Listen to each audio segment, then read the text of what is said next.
This is the video for routine 108 of the headings game.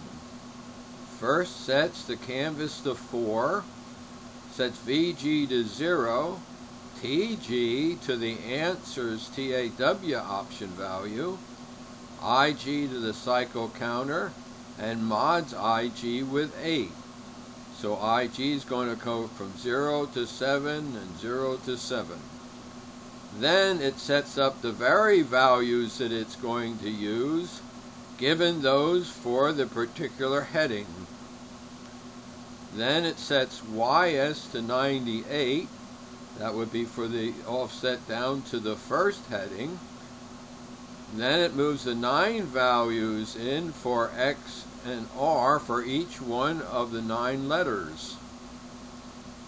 Then it starts for JG0, and somewhere way down below here it's going to add 1 to JG until it gets greater than 1, so it's going to go around twice, once for each of the headings. Starts out setting the rotation value to 0, the size to 60, and the X position to 365. That's the beginning of the rectangle for the header.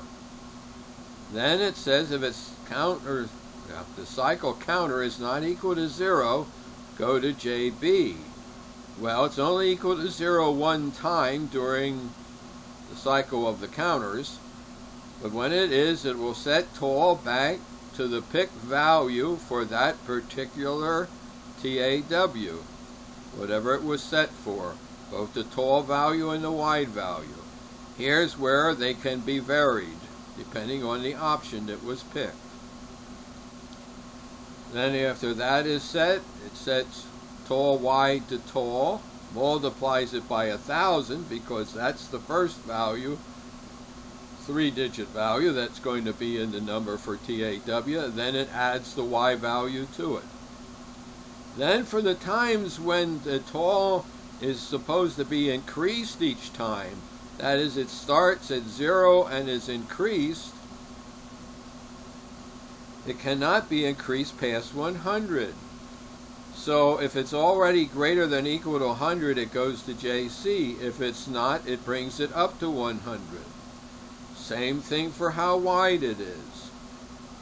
If it's greater than or equal to 100 already, it goes to JE. If it's not, it adds 2 to it. And then the last thing we'll cover during this section is that V is set to the tall wide value. It has to be placed in a register. Now it's going to be the part of this routine where it actually does the polyfill for each one of the characters, the letters, of which there are 9 in headings. First it sets J to 0. Then for I of 0, and down here we have next I 8, so it's going to go around here 9 times, once for each letter in headings. Then it's going to set XS to the X values of I, and then it's going to check if that's greater than or equal to the position, the far rightmost position it's supposed to be in. If it's already greater than or equal than that, it goes to JG. Otherwise it says, oh, these letters are moving to the right, so I have to add something to X, and then I save that value so that the next time, you see, it could set it back to what that value is and then add again. The same thing down here with R. It sets the rotation to what it had been, and if it says, well, if it had been 960 or greater, go to JI, don't increase it any. But if it's spinning around, well, add another 20 to the value of the rotation and then save it back again, so we'll know what it is next time. Then we're going to add also this vary R, vary S, and vary Y, which were those for the jiggle, inflate, and bounce. Once they're added, it's going to take the patterns of J and move it into pat pattern TAW, all 90 of it. Then it does the TAW operation using the value of V. Remember, way up here we set V to the tall wide value. Once it does that, it says, is it going to blink? If the blink value is 1, it goes to JJ and doesn't show it. Therefore, it's not even going to show this particular letter. Otherwise, it says, all right, I'm going to take the dots for PAT TAW that we just made here, which is the pattern for the letter, adjusted by PAW. And it's going to be with option 7. Option 7 says wherever this letter goes is going to be made transparent, and you're going to see through it and see what's behind it. What's behind it could be a tile color. What's behind it could be any one of the motions, like the blobs and so forth, or it could simply be the colors.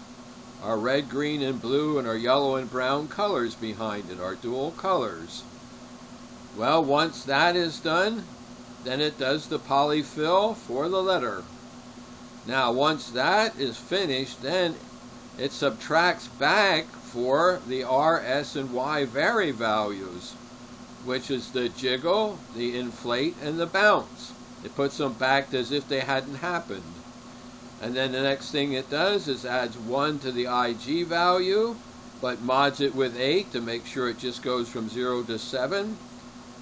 Then it adds to X the value of the size plus 15. That's moving us over to the next letter. And then it adds 100 to J. That moves us over to the next pattern of the letter. Now I've highlighted the last section of this routine. Here it first saves the X and R values for this particular heading. Then it adds 10 to VG, sets TAW into TG, 226 into YS. It's now putting in the values for the lower header, the one that is being tested on. Then it moves the 9 values from hold X and offset VG for that header into X value to R value, and the same thing for the R, S, and Y values. It moves them in for the other heading. And then you see the next JG, which is go around now and do it for these parameters, which will be for the bottom header. Then when that's over, it sets the canvas back to 2, which is the normal canvas, and goes home to the main program. Well, that's the end of routine 107 for the headings game.